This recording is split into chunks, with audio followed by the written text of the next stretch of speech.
안녕하십니까. JSP 웹 프로그래밍 입문을 함께 하게 될 최혜련이라고 합니다. 이번 차시에서는 여러분들과 함께 웹 프로그래밍 또는 웹 어플리케이션에 대한 얘기들을 자세히 알아보도록 하겠습니다. 웹 프로그래밍이라고 하는 것은 여러분들이 인터넷을 통해서 웹이라고 하는 것과 아주 친숙해져 있으실 텐데요. 웹이라고 하는 것은 HTML 문서로 구성이 되어 있는 문서들을 웹 브라우저가 해석하도록 하는 것을 얘기를 하고 있죠. 이러한 웹 문서들은 HTML 문서로 작성이 되어 있습니다. 이 HTML이라고 하는 것은 하이퍼텍스트 마크업 랭귀지라고 해서 웹 브라우저가 해석할 수 있는 유일한 랭귀지이기도 하죠. 이런 마크업 랭귀지들은 여러 가지 종류가 있습니다만 인터넷 문서, 즉 웹 문서를 작성하도록 하고 있는 가장 기본적인 랭귀지다라고 생각을 하시면 되고요. 이런 HTML은 여러 가지 태그들로 구성이 되어 있기 때문에 각 태그들을 사용을 해서 원하는 형태의 문서를 만드실 수 있도록 제공을 하고 있죠. 예를 들면 그림에서 보시는 것처럼 여러분들이 웹 브라우저를 통해서 따따따.naver.com 이라고 치셨다면 웹 서버를 통해서 해당하는 HTML로부터 받아서 웹 브라우저는 그 HTML을 해석하여 다음과 같은 이미지들을 보여주게 되는 거죠. 원하는 곳에 내가 이미지를 보여준다던가 원하는 곳에 플래시를 보여준다던가 아니면 내가 원하는 위치에 텍스트를 나타나게끔 할 수 있도록 하는 것을 HTML이다 라고 얘기를 합니다. 이런 HTML에서 제공하는 여러 가지 태그들을 사용을 해서 여러분들이 원하시는 형태의 문서를 만드실 수 있도록 제공을 하고 있고요.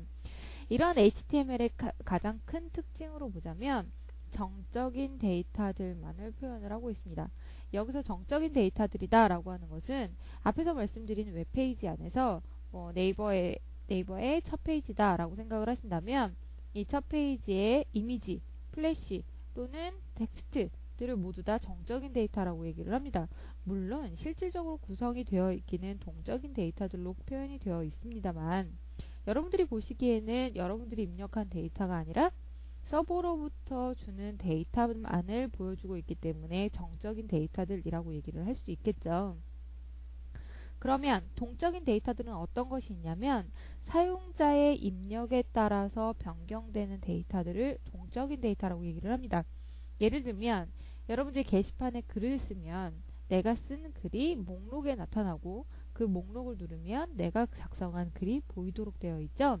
이런 것들을 동적인 데이터들이다 라고 얘기를 합니다.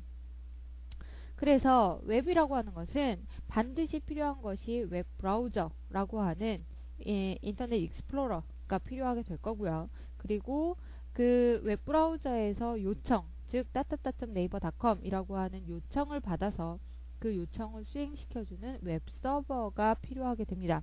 이때 예를 들어서 여러분들이 따따따.naver.com 이라고 치셨는데 어떤 경우에는 데이터를 받지 못하고 서버를 찾을 수 없습니다 라는 데이터를 받으셨을 거예요. 그런 경우에는 어떤 경우가 되겠어요? 웹서버가 응답하지 않는 경우에 한해서 웹브라우저의 서버를 찾을 수 없습니다 라는 메시지가 떨어지겠죠. 그래서 웹서버다 라고 하는 것이 반드시 필요하다 라고 이 말씀을 드렸고요. 그리고 이 웹서버는 사용자로부터 요청받은 따따따 네이버닷컴에 해당하는 요청에 해당하는 응답을 HTML로 만들어서 웹브라우저에게 주면 이 웹브라우저는 HTML을 해석해서 다음과 같은 화면을 만들어내게 되는 겁니다. 그러면 우리가 HTML은 정적인 데이터들만을 표현을 하고 있다라고 말씀을 드렸으니까 그러면 동적인 데이터를 표현을 하기 위한 방법은 어떤 것이 있냐라는 거죠. 이 동적인 데이터를 표현하기 위해서는 반드시 웹 프로그래밍이라는 걸 하셔야 되는데 이때 사용하실 수 있는 웹 프로그래밍 언어는 크게 두 가지로 나누실 수 있습니다. CGI 방식과 서버 페이지 방식 두 가지로 나누실 수 있고요. 이 CGI 방식이라고 하는 것은 커먼 게이트웨이 인터페이스라고 얘기를 해서 앞에서 말씀드린 웹서버와 웹서버 외에 다른 프로그램, 다른 응용 프로그램 사이에 주고받을 수 있는 인터페이스만을 정의를 하고 사용자는, 즉 웹 프로그래머는 그 외부 프로그램을 작성해서 웹 서버가 사용자의 요청에 해당하는 응답을 만들어낼 수 있도록 제공을 하는 것을 CGI 방식이다 라고 얘기를 합니다. 그래서 만약에 사용자의 요청이 10개가 들어왔다 라고 한다면 이 CGI에 해당하는 외부 프로그램은 10개의 인스턴스가 생기게 됩니다. 10개의 프로그램이 동작을 하게 된다라는 얘기죠. 이러한 문제점들 때문에 서버 페이지라고 하는 방식이 등장을 하기 시작했죠. 지금 현재 많이 사용하고 있는 방식은 ASP, PHP, 그리고 JSP를 많이 사용을 하고 계시는데요. ASP는 여러분들이 만약에 윈도우 운영체제에 서버를 사용을 하고 계시는 경우에 IIS 서버라고 하는 것을 윈도우가 기본적으로 가지고 있는 인터넷 서버인데, 웹 서버인데, 그 서버를 사용을 하시는 경우에 IIS 서버에서 쉽게 작성된 프로그램을 외부 프로그램으로 동작하는 것이 아니라 IIS 서버 내에서 프로그램이 동작을 하여서 사용자 요청에 따른 응용 프로그램은 IIS 서버 내에서 동작을 해서 사용자한테 응답을 줄 수 있도록 하는 것이 서버 페이지 방식입니다. 그러면 응용 프로그램 방식하고 다른 게 뭐가 있겠어요?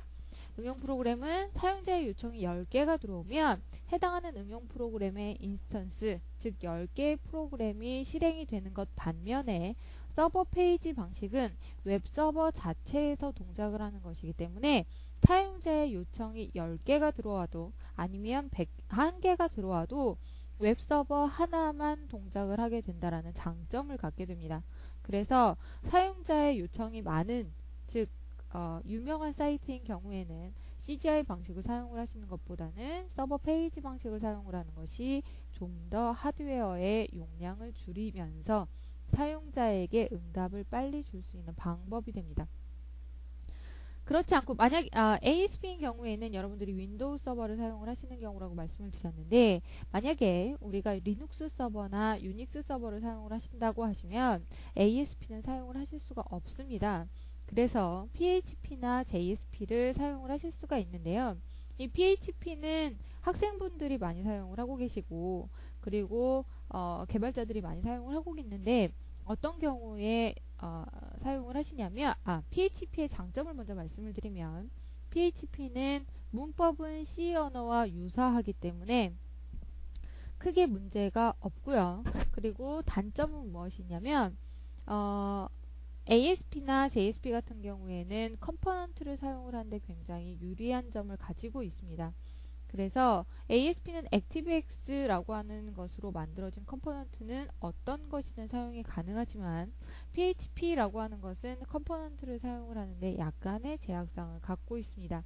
그래서 웹 프로그램을 구조적으로 만드는 것에 약간의 단점이 있다라고 생각을 하시면 되고요. ASP에서 말씀드린 ActiveX라고 하는 것은 여러분들이 인터넷을 사용을 하시다 보면 특정 웹사이트에서 ActiveX 컴포넌트를 설치하시겠습니까? 라는 메시지를 받으셨을 텐데요. 이런 ActiveX 컴포넌트를 설치하시겠습니까? 와 동일한 컴포넌트를 ActiveX 컴포넌트다 라고 얘기를 합니다. 이런 ActiveX 컴포넌트는 비주얼 베이직이나 비주얼 C++ 같은 언어를 사용을 하셔서 작성을 하시면 되겠죠. 그러면 PHP를 사용을 하시는 데는 약간의 단점은 있지만 쉽게 접근할 수 있는 장점을 가지고 있기 때문에 많은 분들이 사용을 하고 계시고요. 그리고 개발자분들이 많다는 얘기는 그만큼 범용성이 높다라는 얘기가 되겠죠. JSP라고 하는 것은 자바 서버 페이지라고 얘기를 합니다. 즉 자바 문법을 사용을 하여서 서버 페이지 형식으로 동적인 컨텐츠를 생성하기 위한 방법이 JSP다 라고 생각을 하시면 되고요. 이때 ASP는 IIS 서버라고 하는 웹 서버를 사용을 한다고 그랬는데 JSP라고 하는 것은 특정한 웹 서버를 사용하지 않습니다. 우리는 범용적으로 사용할 수 있는 이제 쉐어웨어인 톰캣을 사용을 하게 되겠지만 IIS 서버처럼 웹 서버 그리고 웹 컨테이너가 필요를 하게 됩니다. 뭐 웹 컨테이너, JSP 컨테이너, 서블릿 컨테이너, 서블릿 엔진 뭐 다 같은 얘기가 될 건데요.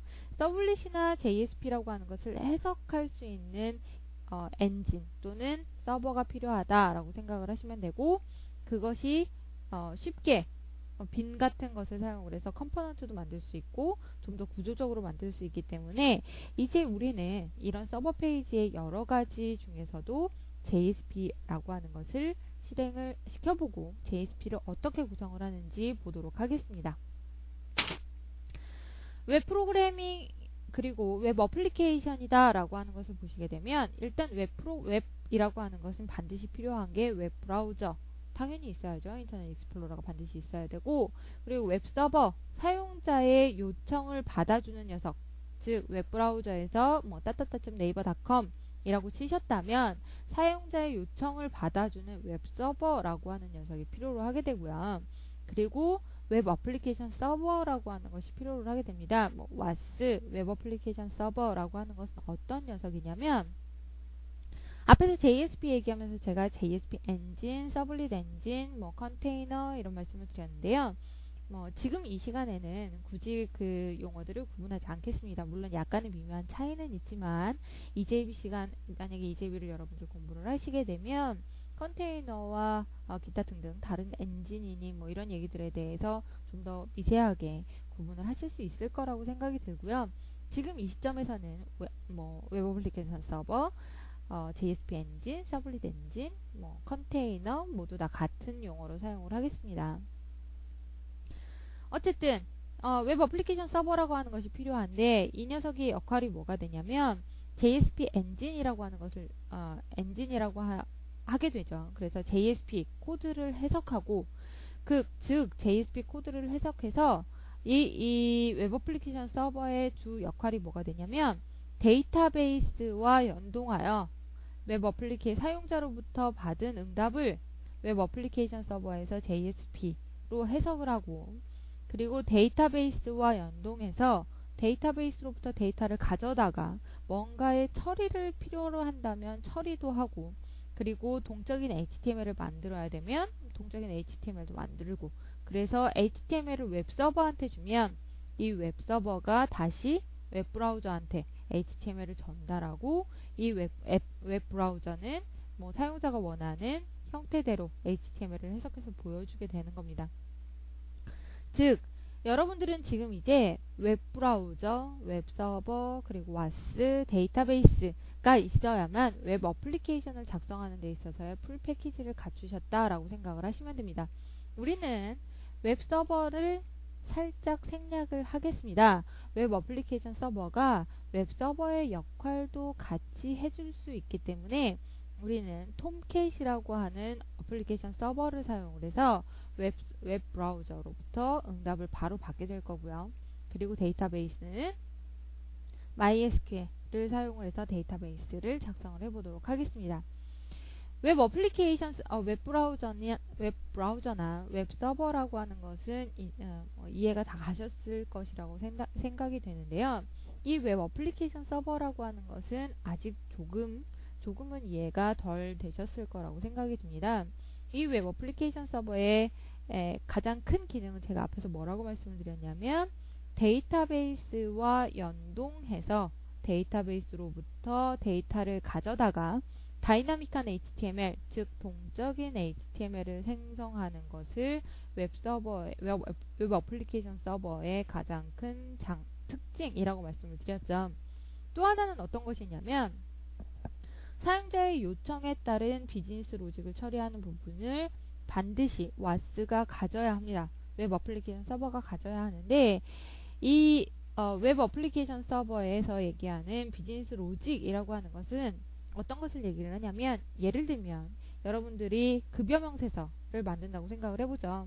그러면 A라는 사원에 2006년 8월에 해당하는 급여 명세서는 이라고 출력을 한다면 8월에는 A라는 사원의 월급이 100만원이고 그것에 해당하는 세금이 15%이고 하지만 야근 수당은 뭐 10만원이 있었고 뭐 기타 등등 다른 보조금이 뭐 한 30만 원이 있었어요. 그러면 실제로 데이터베이스에 있는 데이터는 어떤 것이냐면 100만 원, 그리고 세금 10%, 그리고 그 기타 추가 수당 얼마 이렇게 되어 있죠. 비즈니스 로직이라고 하는 것은 세금 10%에 해당하는 월급에 해당하는 10%는 이라고 한다면 그것 또한 데이터베이스에 가지고 있을 수는 없어요. 물론 가지고 있을 수도 있겠죠. 하지만 계산을 해야 되는 데이터를 모두 다 데이터베이스에 넣는다면 데이터베이스가 아마 폭발할지도 몰라요. 그래서 그런 계산하는 데이터들은 주로 데이터베이스에 넣지 않고 어플리케이션, 즉 프로그램에서 처리를 하도록 하고 있죠. 이렇게 데이터를 가져다가 뭔가 계산을 해야 되는 작업들을 모두 다 비즈니스 로직이라고 얘기를 합니다. 즉 비즈니스 로직이라고 하는 것은 데이터를 가져다가 뭔가의 계산을 하고 뭔가를 처리해야 되는 작업이 있다면 그런 것들을 비즈니스 로직이라고 하고, 그 비즈니스 로직을 처리하는 부분은 웹 어플리케이션 서버 내에서 담당을 하도록 해주시면 되겠습니다. 그래서 우리는 웹 서버를 어떤 걸 쓰겠다고요? 톰캣이라고 하는 서블릿 엔진을 사용을 하도록 하겠습니다. 물론 데이터베이스 있어야죠. 이 데이터베이스는 여러분들이 잘 알고 계시는 것처럼 영구적인 데이터를 저장하기 위한 저장소다라고 생각을 하시면 되겠습니다. 이 웹 어플리케이션 서버 WAS 안에서 동작할 수 있는 방식으로는 뭐 스크립트, 서버 페이지 이렇게 두 가지로 얘기를 하게 되는데요. 일단 스크립트라고 하는 것은 클라이언트 사이드 스크립트라고 얘기를 합니다. 왜냐하면 웹 브라우저가 해석을 하게 되기 때문에 스크립트는 클라이언트 사이드 스크립트다 라고 얘기를 하고요. 이 스크립트로 많이 사용을 하고 있는 것은 자바스크립트와 비주얼 베이직 스크립트 두 가지를 얘기를 하고 있고, 서버 페이지 방식이다 라고 하는 것은 서버 사이드 스크립트다 라고 얘기를 합니다. 왜냐하면 웹 브라우저가 아니라 WAS, 웹 어플리케이션 서버가 해석을 하는 코드이기 때문에 서버 사이드 스크립트다 라고 얘기를 하고 있고요. 이 서버 페이지 방식으로는 뭐 ASP, JSP, PHP 등과 같은 것들을 서버 페이지 방식이다 라고 얘기를 합니다. 그러면 앞에서 얘기했던 CGI 방식과 또 다르죠. CGI 방식은 제가 웹 서버와 통신하는 외부 프로그램을 만들어서 뭐 이렇게 하는 것을 CGI 방식이다 라고 말씀을 드렸고, 서버 페이지 방식이다 라고 하는 것은 웹 어플리케이션 서버 내에서 응용 프로그램 코드를 해석하고 사용할 수 있도록 하는 것을 서버 페이지 방식이다 라고 말씀을 드렸습니다. 이제는 좀 이해가 되시나요? 그래서 웹 프로그램의 구성 요소 어떤 게 있다고 말씀드렸죠? 웹 브라우저, 웹 서버, 그리고 웹 어플리케이션 서버, 데이터베이스가 있다고 말씀을 드렸죠. 절차는 어떻게 된다고요? 웹 브라우저에서 사용자가 요청을 하게 되면 웹 서버에서 응답을 받아주고, 그 요청을 받은 것을 다시 웹 어플리케이션 서버에 전달을 하면 웹 어플리케이션은 사용자 요청에 따른 데이터를 데이터베이스로부터 가져와서 뭔가의 비즈니스 로직을 처리하고, 처리된 결과값을 HTML로 만들어서 웹 서버에 전달을 하면 웹 서버가 다시 클라이언트, 즉 웹 브라우저한테 전달을 하고, 웹 브라우저는 그 해석하는 HTML을 다시 화면에, 사용자가 원하는 화면에 보여주게 된다라고 말씀을 드렸습니다. 클라이언트 사이드 스크립트, 서버 사이드 스크립트 어떤 차이가 있다고요? 클라이언트 사이드 스크립트는 웹 브라우저가 해석하고, 서버 사이드 스크립트는 웹 어플리케이션 서버가 해석한다라고 말씀을 드렸죠. 해석하는 주체가 누구냐에 따라서 클라이언트 사이드 스크립트냐 서버 사이드 스크립트냐라고 얘기를 합니다. 이제 우리는 두 가지 모두 다 잘 아셔야겠지만 서버 사이드 스크립트를 중심으로 말씀을 드리도록 하겠습니다. 수고하셨습니다.